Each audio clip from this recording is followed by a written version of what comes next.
the white nationalist clash that's taking place in the Republican Party right now, which is awesome. It's a real, like, what did you think was going to happen moment. What you're saying about putting aside the tribal interest for the corporate interest, that's absolutely the case. The main challenge to that, a big challenge to that, is organized Jewry in America.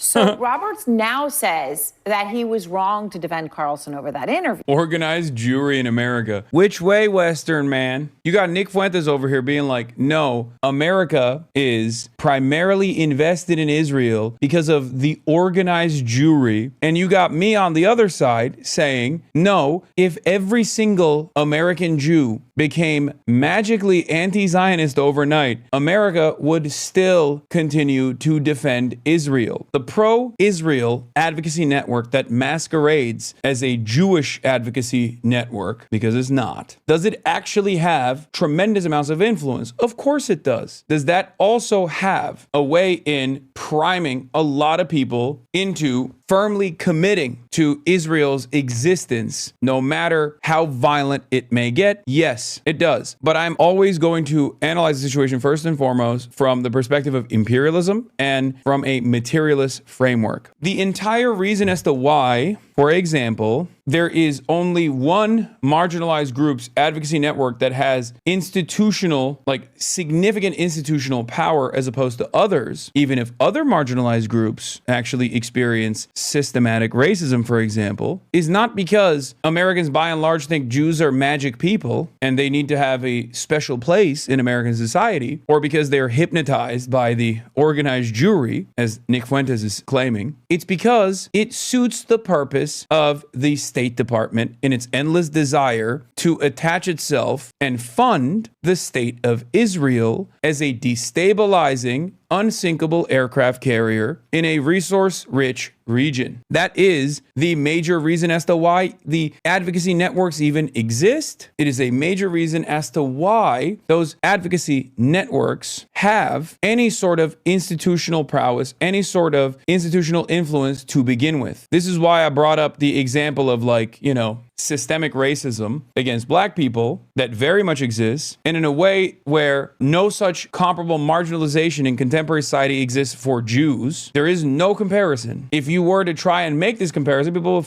fucking laugh at you. People will be like, what the are you talking about? This doesn't mean that anti-Semitism does not exist. It does. But at the systemic level, there is, especially now, no institutional anti-Semitism.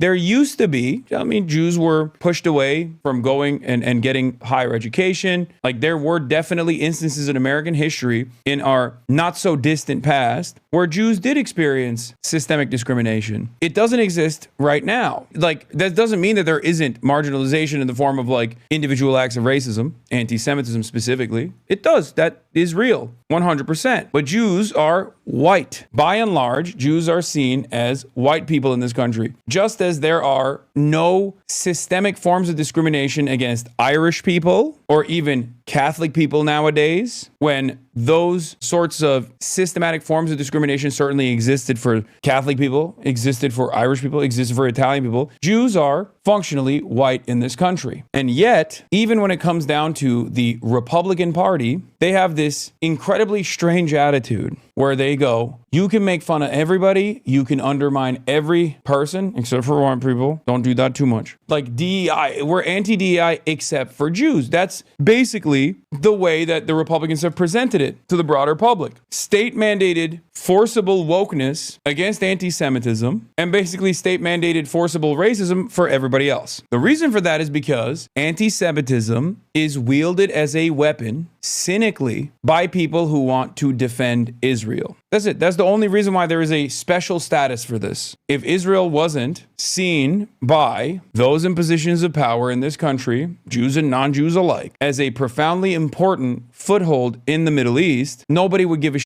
about anti-Semitism, just like they don't give a shit about, anti-black racism, anti-brown racism, Islamophobia, blah, blah, blah. Having said that, Nick Fuentes is an anti-Semite. He's a Holocaust denier. He's an anti-Semite. That's just the truth. What is now taking place within the Republican Party's ranks is that because they have basically trained an entire generation of Republicans to despise every group that doesn't fit the in-group identity, the inevitability of these guys also becoming anti-Semitic was right there for anyone to see. Of course they were going to be anti-Semitic too. Why the wouldn't they? You kept saying everyone is woke, and you kept leaning in to destroying wokeness. You said everyone was experiencing suicidal empathy. Why wouldn't those guys inevitably turn around and say, you know who's actually responsible for this? Organized Jewry. Because that's what they've always said. I talk about this all the time with respect to liberalism in general. Liberalism has this good-bad dynamic. There are good people and then there's evil people, right? There's this weird moralization of people's actions under liberalism that doesn't exist under a materialist analysis of the world that Marxists abide by. And ultimately, that means there's always going to be a need for an outgroup. And that outgroup has historically been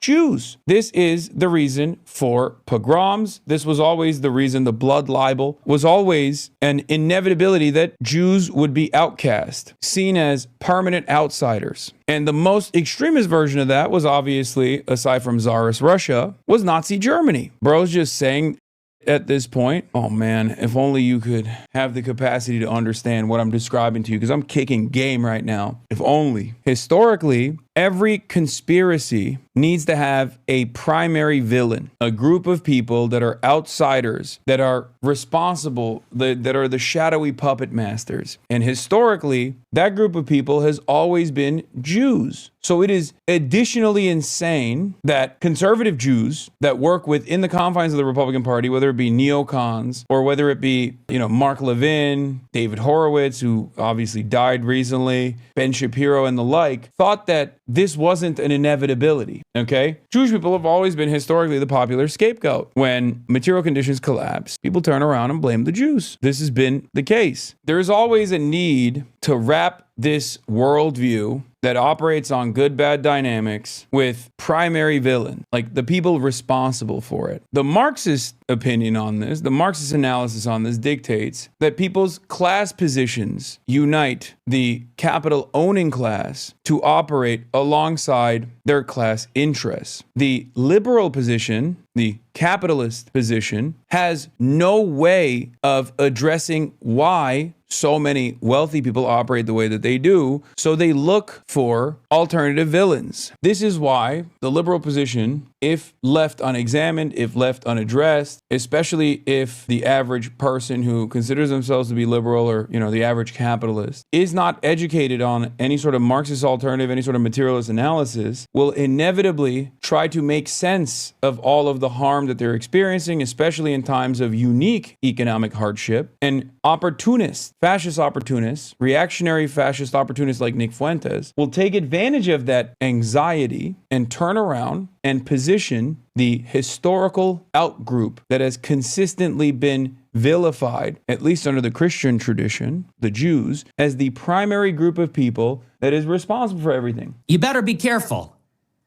Because if I'm a Nazi, then there's millions of young people that are following a fucking Nazi. So you better be careful about those words. You're saying I'm a Nazi, I'm a monster. There's a million monsters then. There's a million Nazis out there then.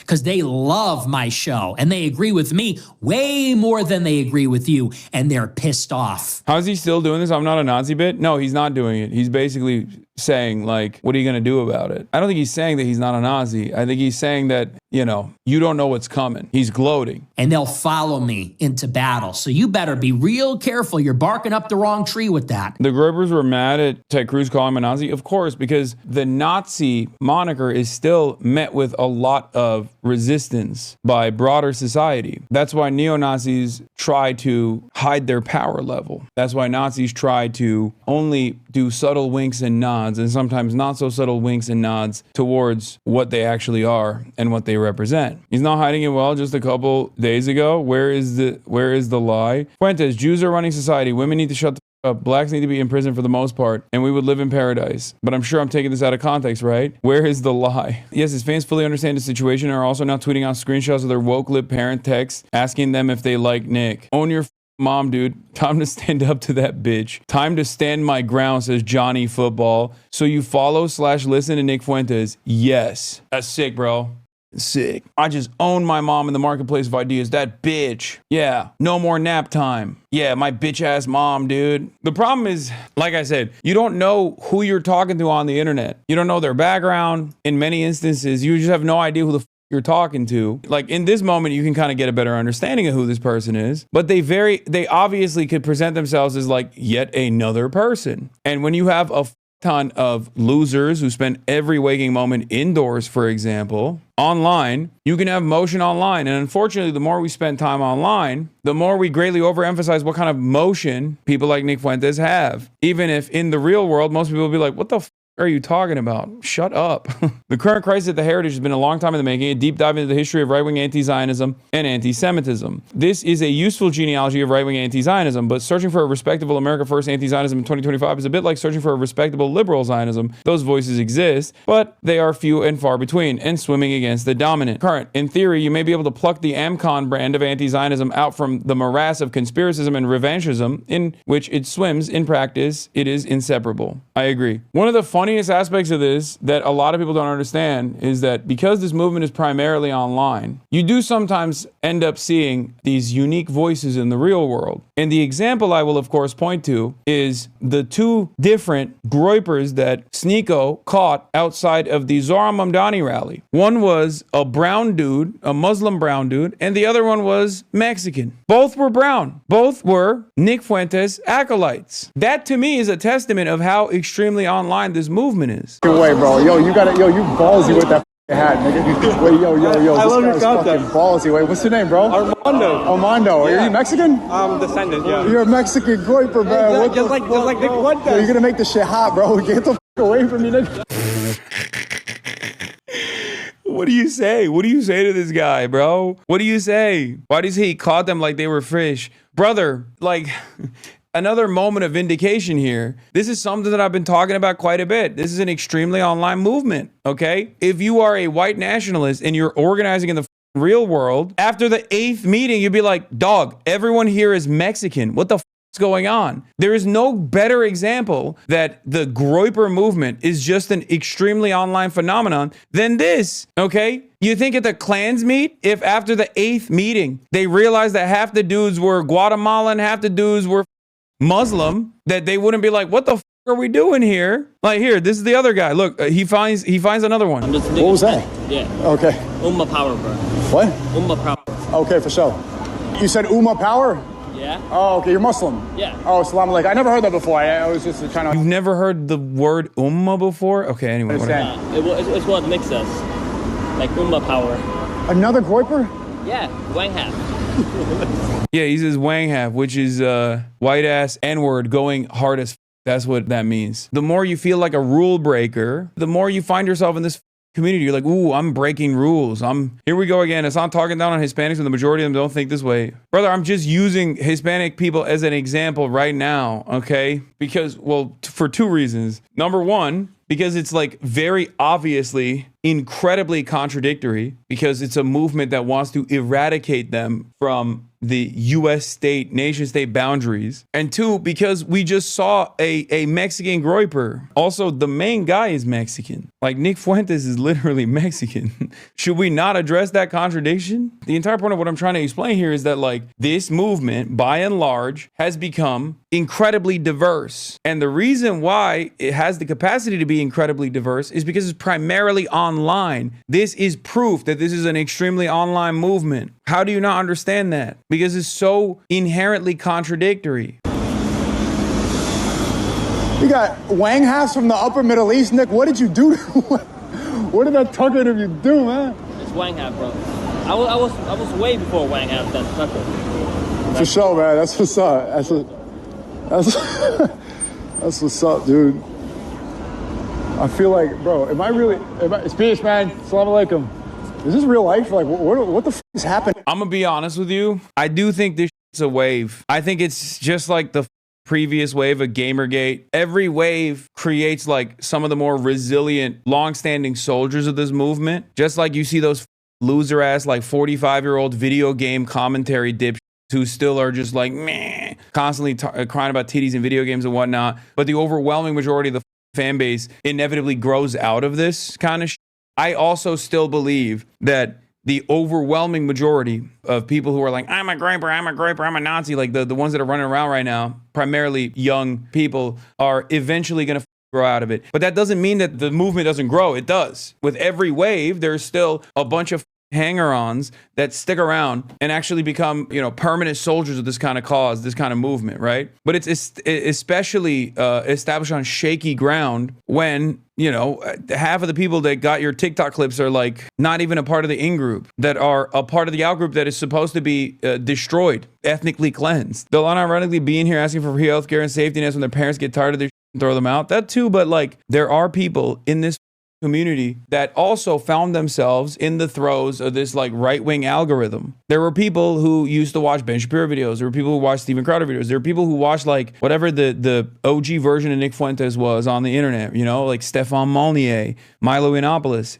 like that. And they grew out of it and they realized that was embarrassing. Part of that is because they found someone like myself. In many circumstances, because they're like, yeah, I grew out of that. It was really stupid because I started watching you and I was like, this is dumb as yeah, Jordan Peterson, Joe Rogan, even though Joe Rogan is still very much around and still very much a part of that same pipeline. It is what it is. I do think that a lot of people will, grow out of that. Yeah, Richard Spencer. In some instances, you just got to wait it out, But some people don't. Some people don't grow out of it. I do still believe that these guys will grow out of it, okay? But it'll take some time, and it's really annoying in the process. In the meantime, let's take a look at what the going on at the Heritage Foundation. The little gropers keep finding themselves breaking these rules, Maybe it is too late. I mean, Republican after Republican are now calling out both Carlson and Heritage, including Republican Congressman Randy Fine, who is Jewish.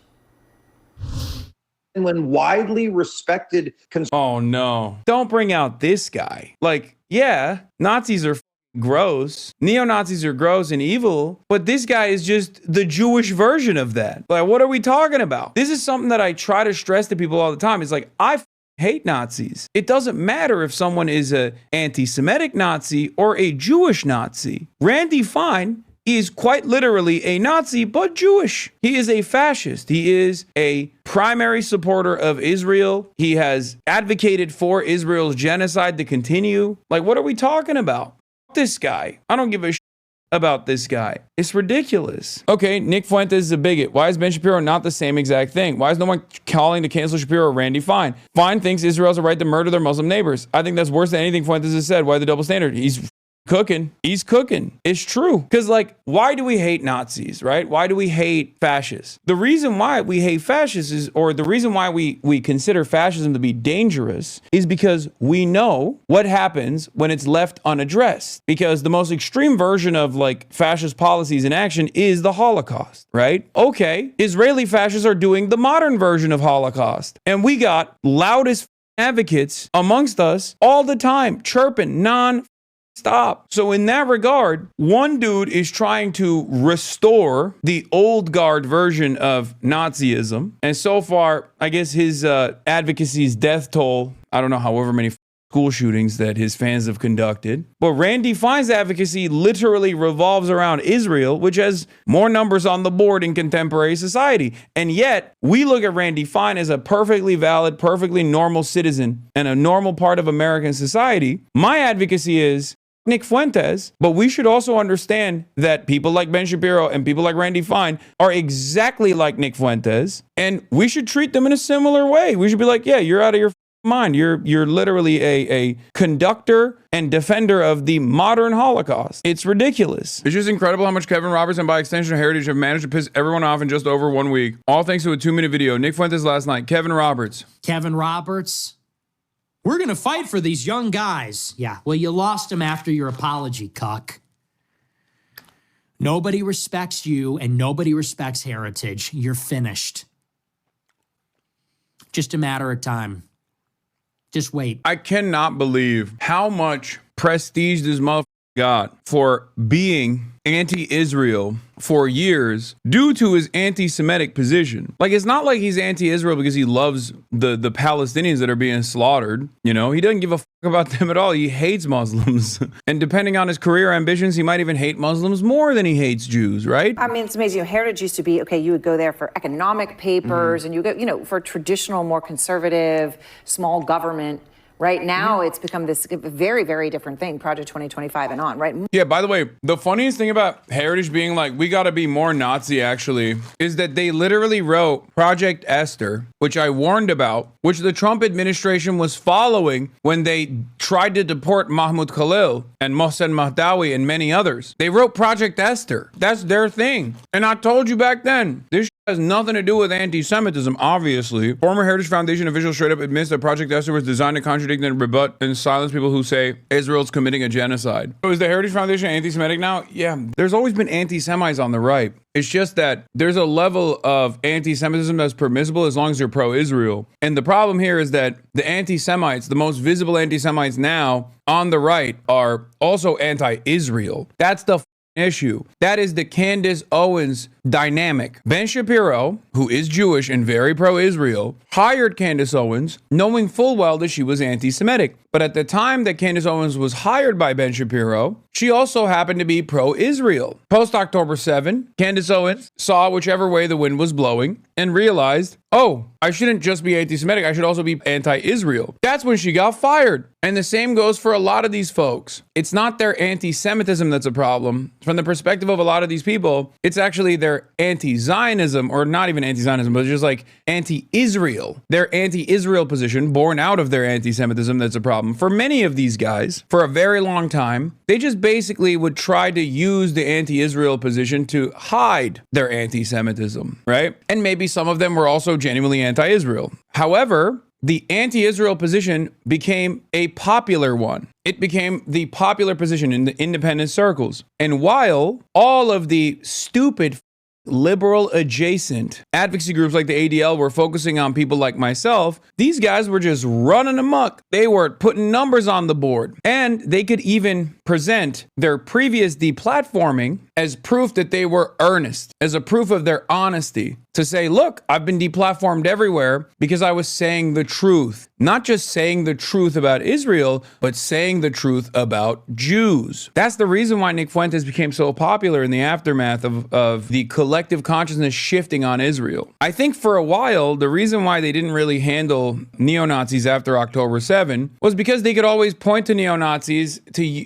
discredit the entire movement. They could just be like, you see, this is how the anti-Zionist movement is. They say they hate Israel, but they actually hate Jews. Look at some of the more popular figureheads in the anti-Israel movement. If they thought they could isolate the anti-Zionists who are simply anti-Israel but not anti-Semitic and deplatform them, then all that would remain would be these like weird, random anti-Semitic people. But the problem is they miscalculated. All of these advocacy groups, they miscalculated. They didn't think that like people would actually turn against Israel. So when all of the prominent voices, many of which on the right, became like some of the few popular critics of Israel, that ended up making people not just anti-Israel, but also anti-Jewish as well. If you learned about Israel's Holocaust from the likes of Tucker Carlson or the likes of Nick Fuentes or Candace Owens, and not from someone like me, then yeah, you of course were like, yeah, also it's the Jews. And this was the method for the longest time. Look, in 2015, at Ann Coulter, tweets regarding Jews, awful nonsensical. But Ann Coulter is also super pro-Israel and always has been so I won't lose sleep. Yes, Tucker Carlson says things that are honestly and truly evil against the Jewish community, and we cannot pretend that there's this idea of, no enemies on the right. That's great for political partisans, but if you're out there promoting values, and especially Jewish values, like we do as a Jewish organization, we're called Coalition for Jewish Values. We cannot pretend to be partisan. If we're going to call out Ilhan Omar or Rashida Tlaib, we're going to call out Marjorie Taylor Greene. Two people that have never said anything anti-Semitic versus a woman who has literally said Jews have space lasers that they did wildfires with. At a certain point, you got to realize that you are the reason. You're doing it. You took valid critiques of Israel and you slammed it with ridiculous statements about Jews, and you put it all together, and now you're going, oh, how did anti-Semitism explode? You did it. You made the sandwich, bro. It's the Subway meme. My brother in Christ, you made the sandwich. The are you talking about? You literally wouldn't give any room for people to breathe and be like, this is up. Do you see what I mean? If you constantly hit the this is anti-Semitic, we must deplatform line against all criticism of Israel, then yeah, when more people criticize Israel because they start realizing what Israel's up to and Israel's popularity is sinking, and you still think you can call all criticism of Israel invalid and anti-Semitic, then people are going to go, okay, I guess I'm anti-Semitic. In this day and age, at this stage, the only place where that kind of attitude and that kind of narrative is still kept under wraps is basically mainstream media and to a certain degree, Congress. Okay? Anti-Semitism has lost its institutional power. In normal places in society, people are dropping anti-Semitic left and right. And a big part of that is quite literally because you wouldn't give any space for people to criticize Israel when Israel is worthy of criticism. It's incredibly worthy of criticism. It's crazy. And they're still doing it. They're still like, Zohar Mamdani is anti-Semitic. It's people like myself, it's people like Zohar Mamdani who are the last non-anti-Semitic people out there who are still criticizing Israel. And you're still focusing on people like us. The is wrong with you? There's like straight up people running around being like the international Jewry is responsible for hypnotizing every single person, and they're hypnotizing people to be woke and gay and consume pornography and love Israel unconditionally, blah blah blah, all this. And you're over here getting mad at a person who's like, hey, I think we should divest funds from, people doing terrorism. Like people who are trying to sell illegally occupied properties that they stole from Palestinian people. If that's your main gripe, you lost. And Tucker Carlson, when they use the same rhetoric. And what Kevin Roberts did was refuse to come in with that and even make us out to be the bad guys. And on the left, they allowed anti-Semitism to fester until it boiled over. And then all of a sudden... Oh, it was the left's anti-Semitism that made the right anti-Semitic. Oh, I advocate for the things I advocate for because I'm stubborn and I believe it. And I'll continue trying to the best of my ability, combat anti-Semitism, regardless of whatever these douchebags say. But not many people are going to do that because people go off of vibes. And right now, the majority vibes are